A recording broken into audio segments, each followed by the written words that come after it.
I was meant to share about Google because I actually went to San Francisco to visit the HQ, but then even better that I could get Tong Wei here, and she works in Google, to share more about how is it like there. Because when I went there, and this was a version of me, this one, much younger. But when I went there, it's very different. The way they treat innovation culturally, but also they place so much emphasis and effort on hiring right, on the right person. That I guess from a process point of view, there has to be something special about the process that identifies the right people to join Google, and you know, in that place it's much more collaborative and innovative, right? So why don't I just get the Googler to take us? Your prof here invited me today, I guess, to more like a ask me anything type session. Yeah. So is that a good enough context setting? Do you guys want to know anything else? We can talk about like specific products, or I guess you guys want to know more about like the skill sets that you need to potentially work at companies like Google. Yes, some nodding. Okay. So yeah. Questions? We'll make it like super free and easy, right?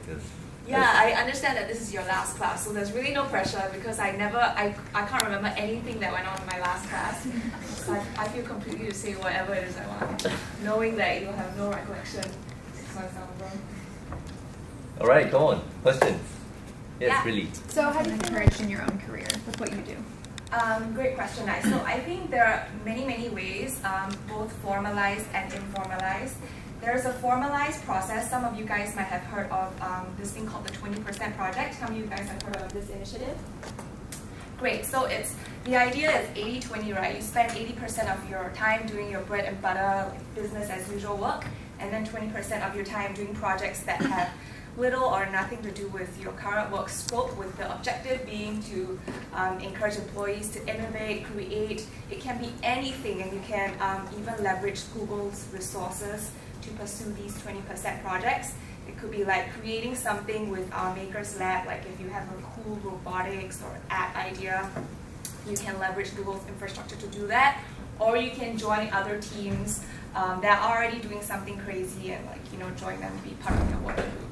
So in my past couple of years at Google, I've been part of several 20% projects, which included picking up a new technical language like SQL and Python, and then the others were more around how can I work with the startup ecosystem in Singapore, because that's something I'm really interested in. Yeah, so these are like the more formalized process. In the informalized way, there are all these hallway conversations. The Google, it sounds a little cliche, but it really helps. We don't have like a fixed seating plan.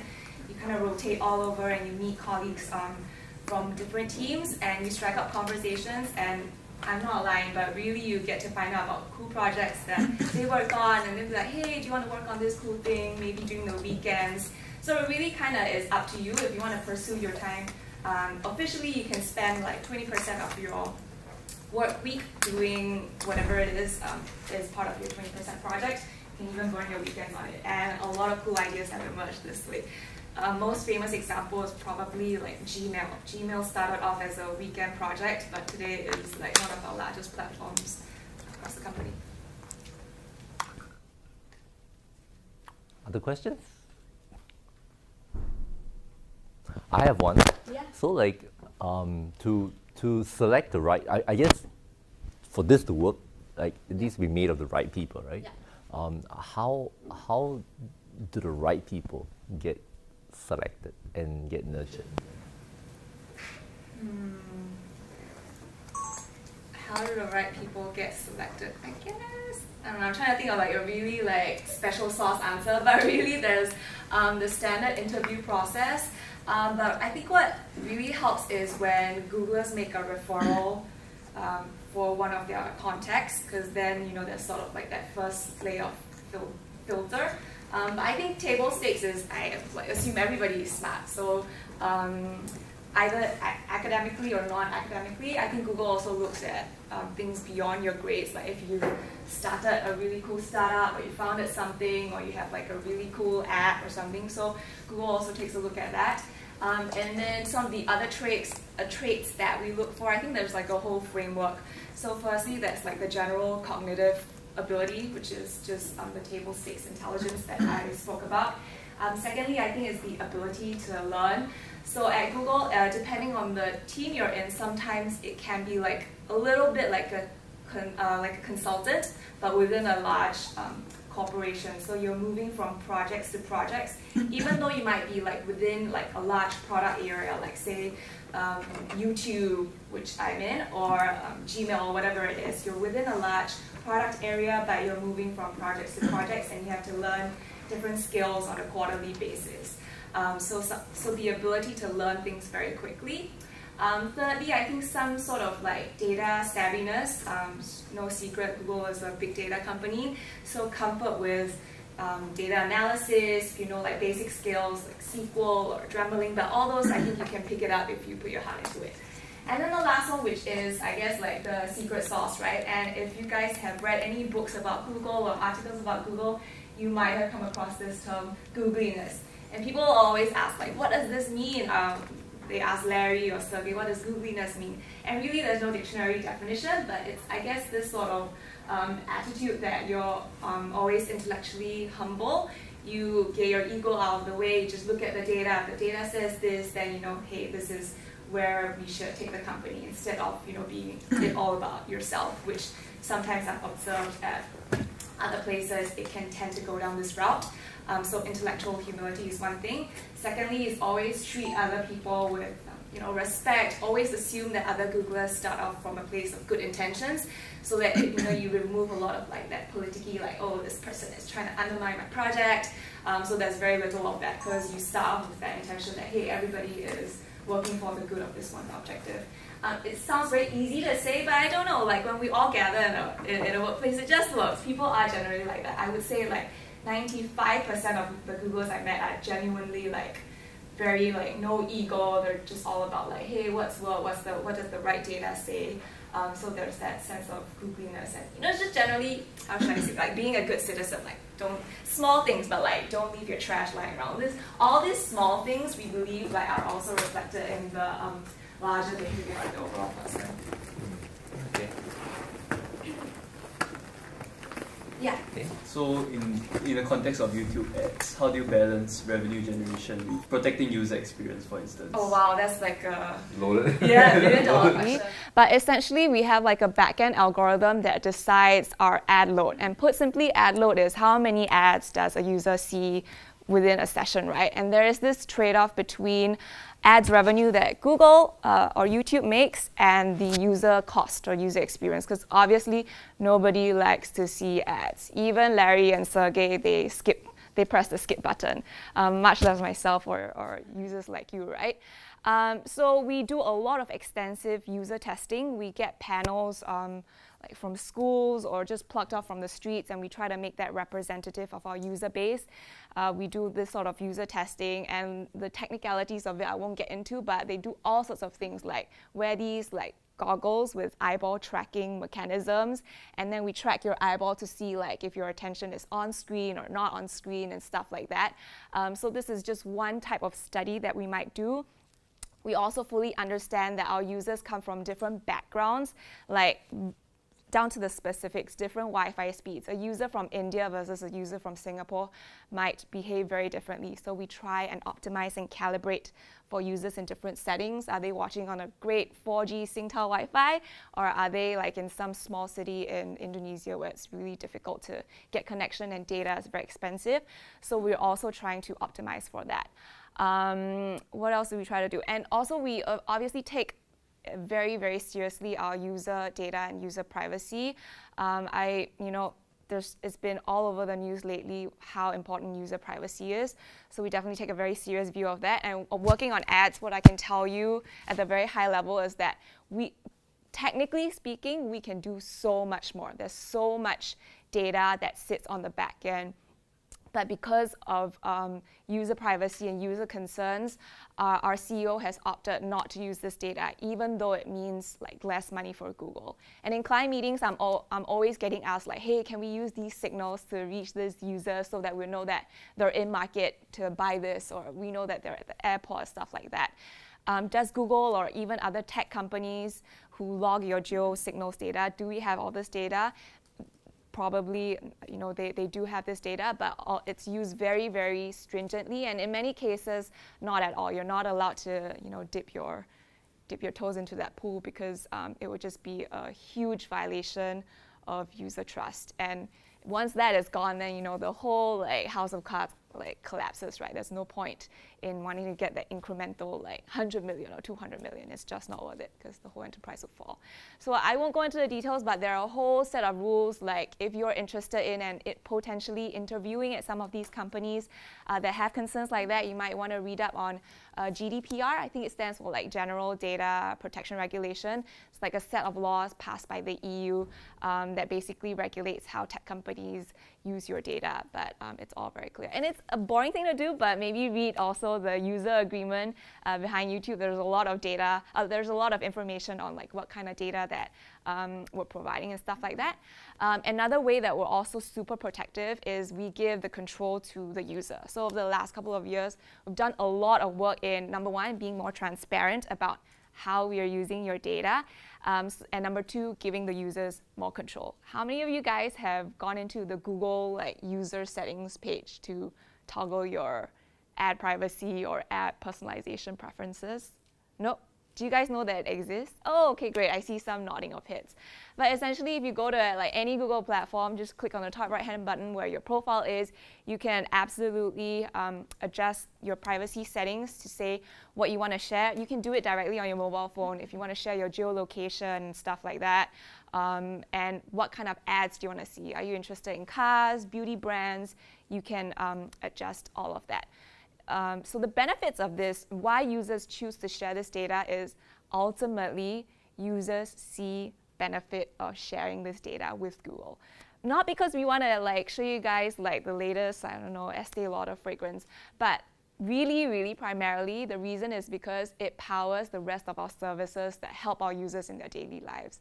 Sharing your location data, of course, gives you clearer map signals. When your Grab driver wants to pick you up, they would know exactly where you are, and you don't need to tell them I'm at like bus stop number 57. And then, of course, what other data do our users share with us? Just like general, like, you know, the demo, your demo labels, it helps us know what kind of like, you know, ads to serve to you, what is appropriate, what is not appropriate. So things like that really help our users even, you know, leverage the platform itself beyond ad serving. Just hopefully that was a rather long-winded answer to your question. But yes, hopefully you get the sense that Google definitely prioritizes our user experience over other things. There's so many other examples where, you know, Google chose, like behind the scenes, Google chose to take like the less money-making route. Yeah?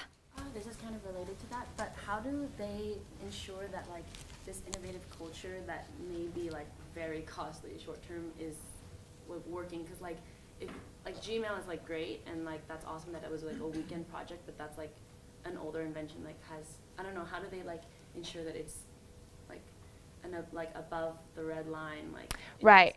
Yes, that's a great question. I think a couple of years ago, maybe like 8 years ago-ish, there was this sort of culture of, hey, let 1,000 flowers bloom all over Google. Let's just like invest randomly and see what crazy idea sticks. And then, of course, as the company grew older and as our leadership's thinking changed and matured over time, this sort of like philosophy towards innovation has also changed, I guess. So there's still this, I think, this general sense that, yes, why don't you go try and do everything you want, but in a very scrappy manner with very, very little resources. So literally use whatever it is that's already in the studio, things you already have at home, or, you know, just use substitutes for little to no cost. And then, so this, I'm talking about like how it has evolved. So previously, fine, go build whatever you want and then use all our resources. Now, let's just be super scrappy and then use only things that you have on hand. And then once you've proven that you've got an MVP, which stands for minimum viable product. Maybe that's a term that's been thrown around already.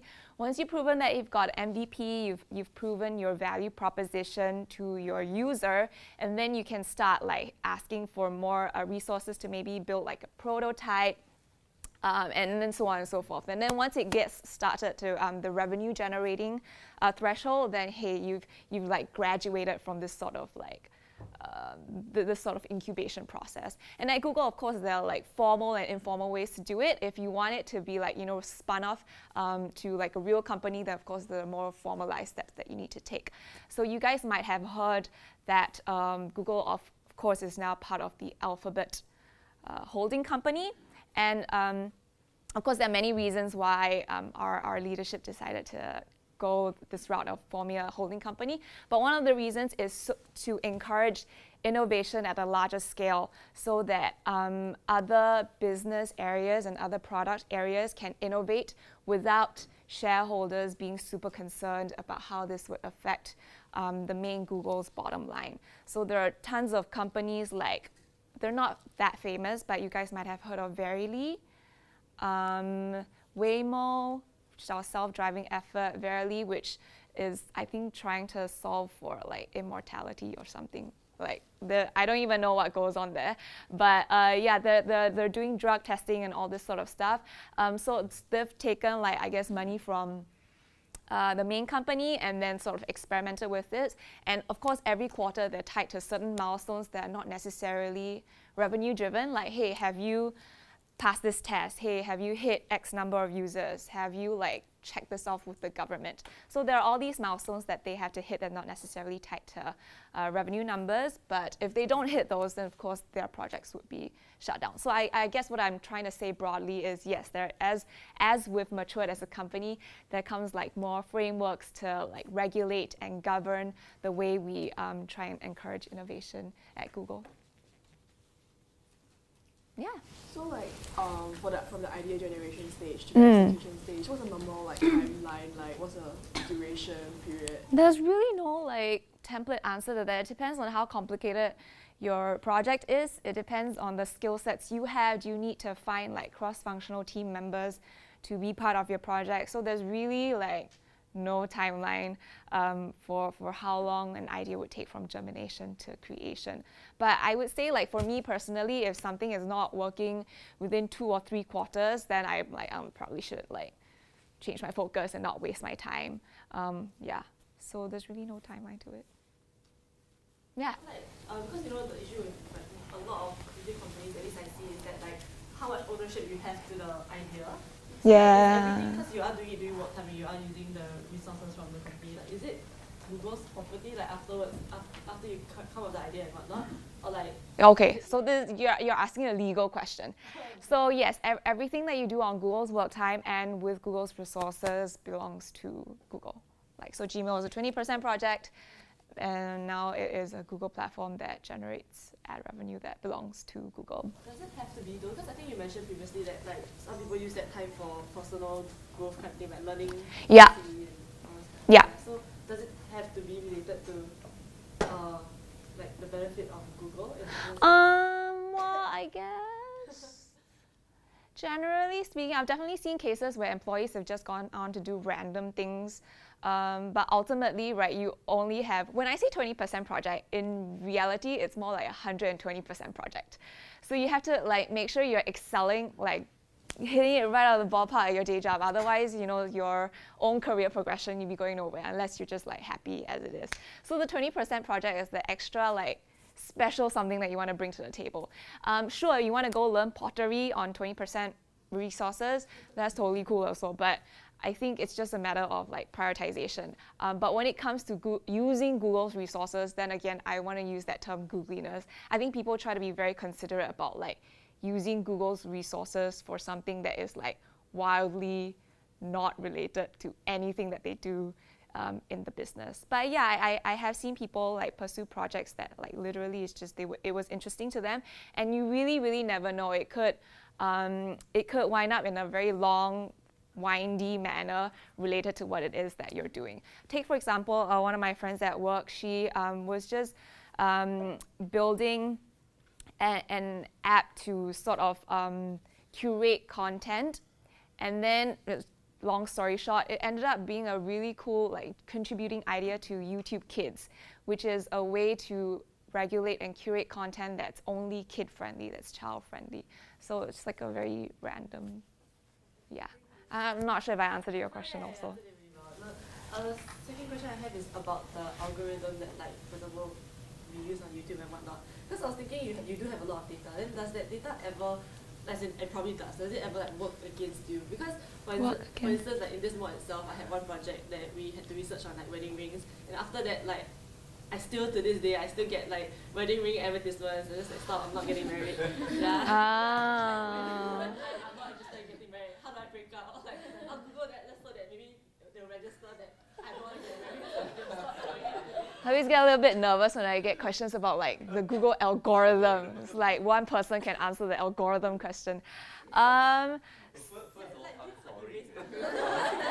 it's his fault, not our fault. Because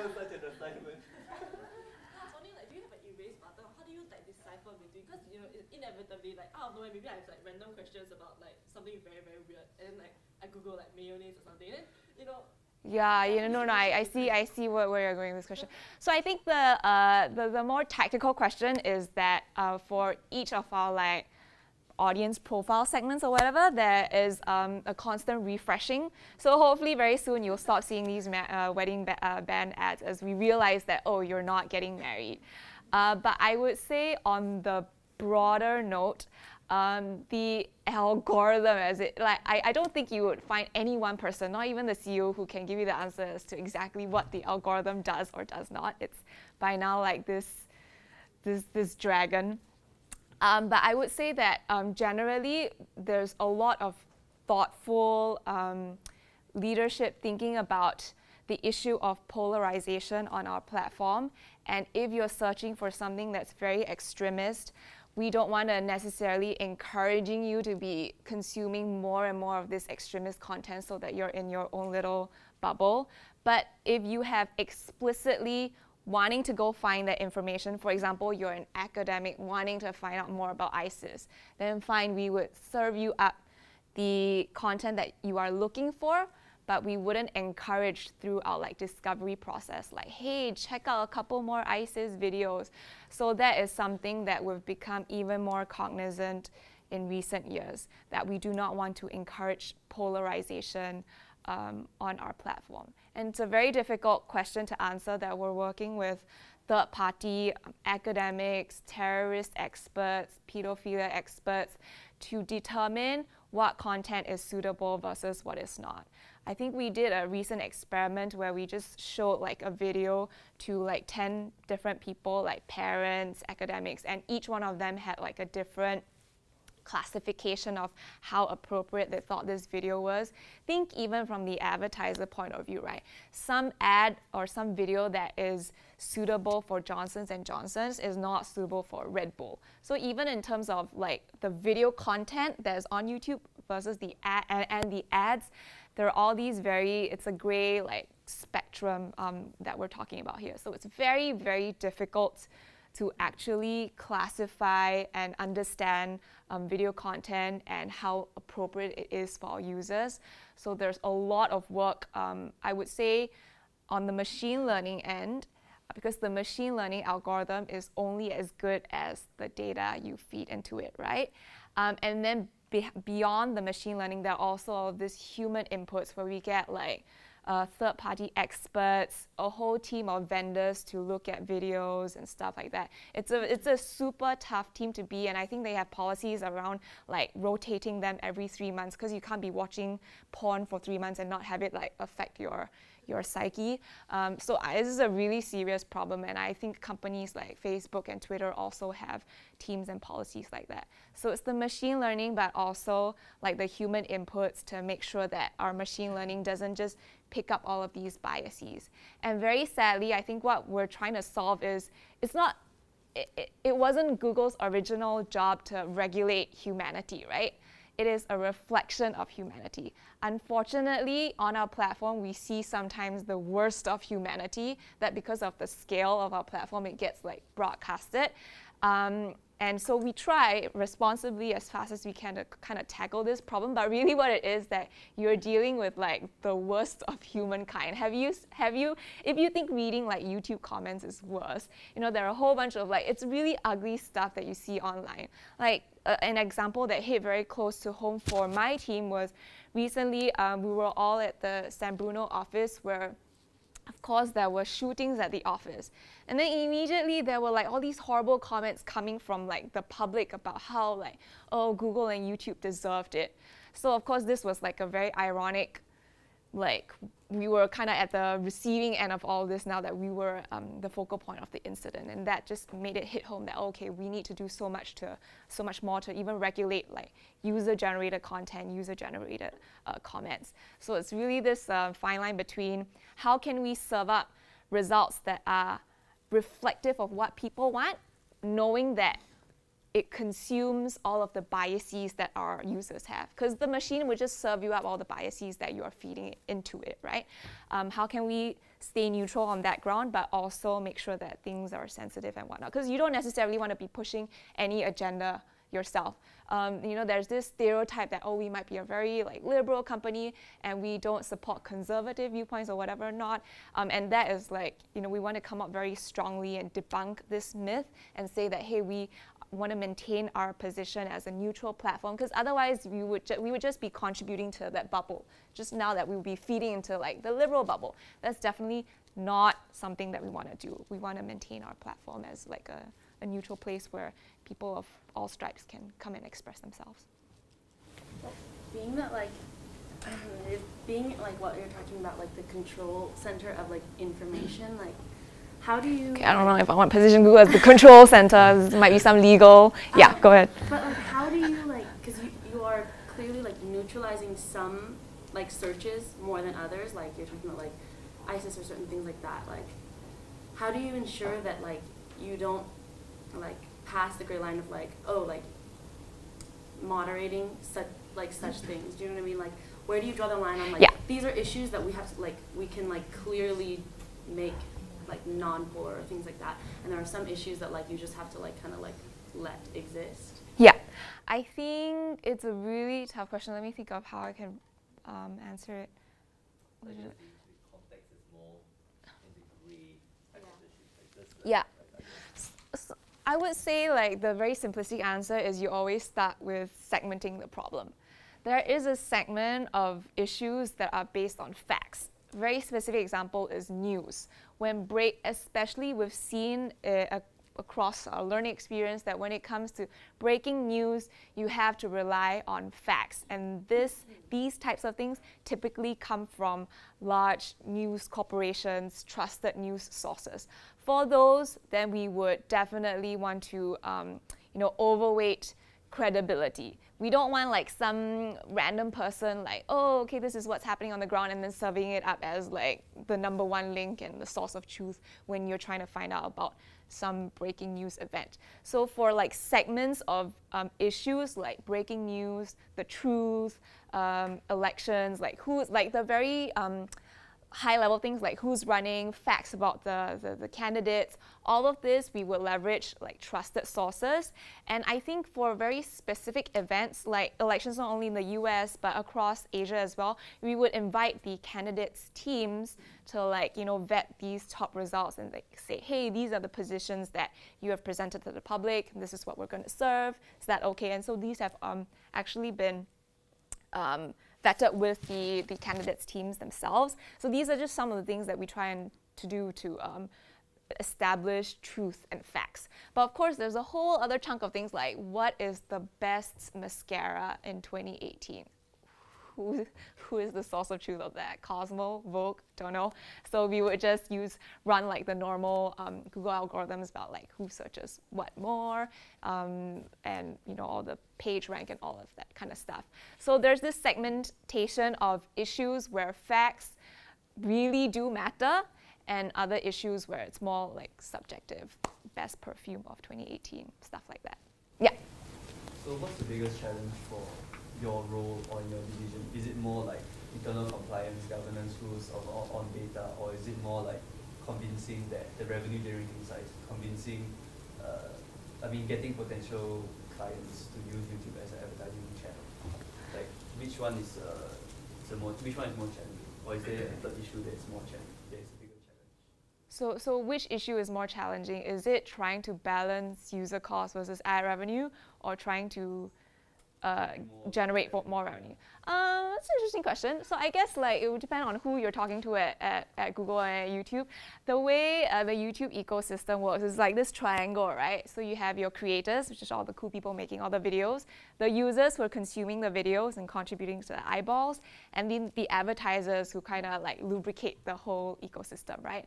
So I work specifically at the, I would say I work on the advertising part of that triangle, where we're trying to see how we can commercialize YouTube, right?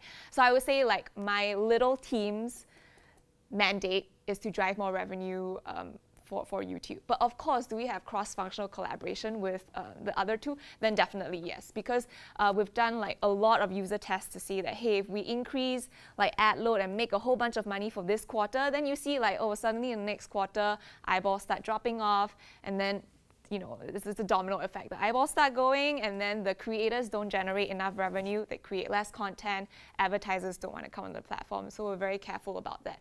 And even at the, you know, I would say I'm definitely like one of the troops at Google, right? Even at the army troops level, we're communicating cross-functionally, much less at the senior level when you're talking about like our CEO or the head of product. Those guys are like always in communication. So I think it's like a healthy creative, I would call it like divine tension between the three, that we're trying to keep this whole thing afloat.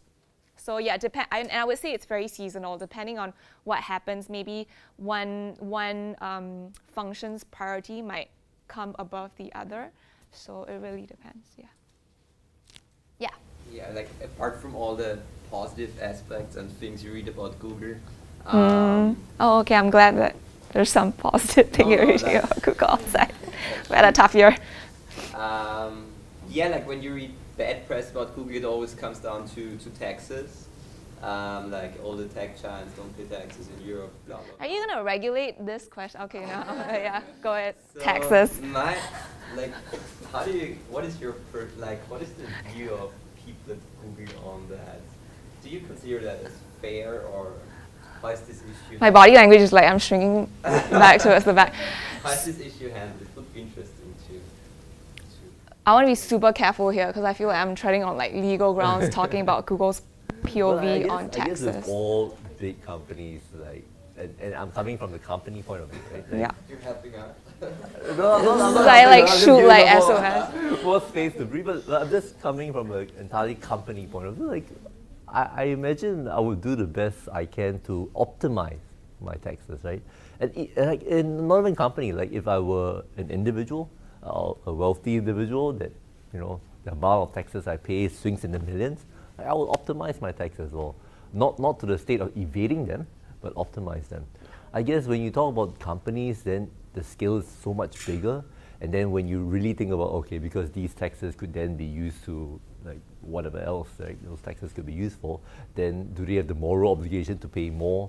But I don't know. My personal view is that I should optimize it. I think ultimately Google plays by the legal rule books of whatever country we operate in. We follow the rules. We don't write the rules. If you want us to play by the rules, then I guess the question is, how can policymakers change policy such that, you know, they make it, you know, whatever tax objective it is that you want to drive for your country, then policymakers would make that rule. So, you know, the ball is really in the policymaker court. I would echo what he said in that companies, individuals optimize for their taxes with knowing that what the rules are and playing by within those boundaries. Yeah, yeah. So with Google being in so many different areas and being very diversified, how do you make sure that you still have like a common theme as a company and a common goal, but you're still pushing the boundaries, so that you're not just scattered all over the place, but you're still exploring? How many of you guys know what Google's mission is? Is it famous enough? No? Really? It's a very simple slogan, right? What is it? Life better or something. It's to make the world's information like organized and accessible to everybody. And there are a lot of like debates internally about, oh, is that mission still true to what we do, because now we do so many random things. And then there's like the unofficial one, which is do no evil. So I think people are like, yes, that's a general one we should stick to. But with regards to organizing information and making it accessible to the world's users, I think by and large, we are still very much sticking to that, and that is like the common thread in all of our products. Take, for example, even the super fringy ones I talked about like curing cancer and whatnot. What are we using to do that? It is the world's information. Human information on human genetics. We're feeding that into like trying to cure some of these diseases, and then trying to make it accessible, organize it, so that we can find some answers within all this information, and then make these solutions accessible for everyone. So Waymo, we ingest a lot of data about traffic, pedestrian movements, We try and organize it so that the smart AI in the car can learn from it and then make transportation accessible to everyone. Even when you're disabled, you're blind, but you want to drive a car, you still can.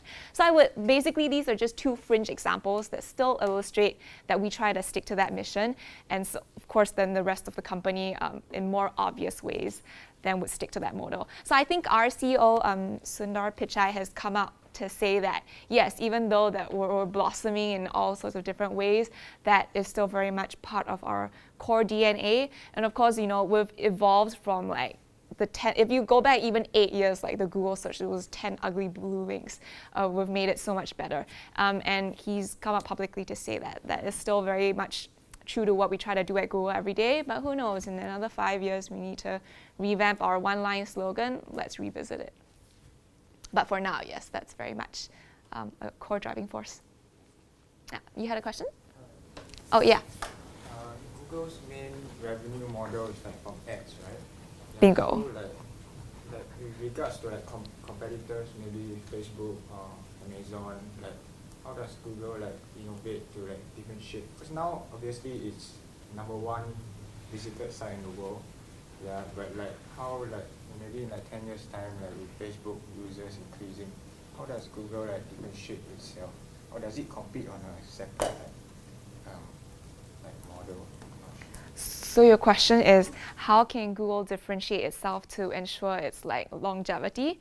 Is that? It's like market leader in terms of. Okay, I wouldn't. I definitely think that Google does not have a monopoly on anything. We have very, very strong competitors in every product or business area that we're in. So we never ever think, I think there's this constant sense of like, there's always someone bigger and like we're the underdog, and like there's definitely strong competition everywhere.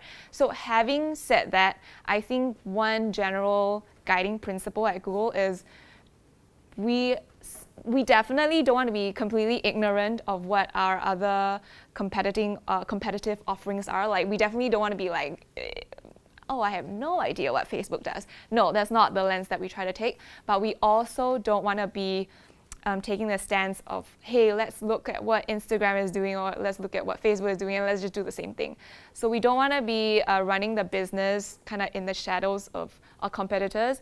The #1 guiding principle, and it really isn't cliche, we live it and breathe it every day, is what is the benefit to the user? Is this good for the user? Then let's do that. Instead of always like, oh, what are other people doing? We should try and copy. Of course, we have our moments where we're like caught up. Like, take a look at our like maybe messaging app, which is like we've had a lot of messaging apps that maybe try to catch up feature-wise. But I think the overall principle is that what is good for our user, and then let's do for that, and then we'll worry about the money later on. It's usually always the case. Let's make sure this solves an actual meaningful problem, and then the monetization will somehow find its way. Yeah, I would say that's how majority of the Google products were founded, and going forward we don't see a change. In most cases, it's always start off with a really great product, make it free, and then we'll figure it out. Or if you don't want to make it free and users are not happy to see the ads, then let's think of other business models. So clear examples where we've done that is YouTube Red. where if you have heard of it, yes, I see some nodding, where users have to pay like a monthly subscription fee and then be able to consume all of the content on YouTube plus some frills. And the key is without any ads. So we do experiment with different business models, but by and large, I would say it always harkens back to let's make a great product, solves a problem, benefits our users. Yeah. Yeah. So to tie back to maybe today's class, how can other companies learn from Google's innovative culture? What elements can they take and bring to their own company? Yeah, I want to say maybe two things. Number one, culture always starts at the top. So it's cliche, but true. If your leadership is demonstrating that they are committed to cultivating this innovative culture, then it will somehow trickle down, either in terms of behavior, policy, infrastructure, it will get reflected. So innovation starts at the top. And then number two, I would say, yeah, think of like creative, low-cost ways to encourage this innovation. So for example, like the 20% project, it would cost next to nothing for companies to implement this. They can start off with like, these type of low-cost initiatives. And then thirdly, we also run a lot of outreach programs or collaboration programs where we would send employees on company time, like what I'm doing today. You guys are not a company, but you guys will be going to companies and hopefully will be that seeds of innovation, right? So they send people out like, hey, go talk to like schools, other companies on innovation, cool projects that you're working on. So these are all of the other more informal ways that that we would try and share this innovative culture with other organizations.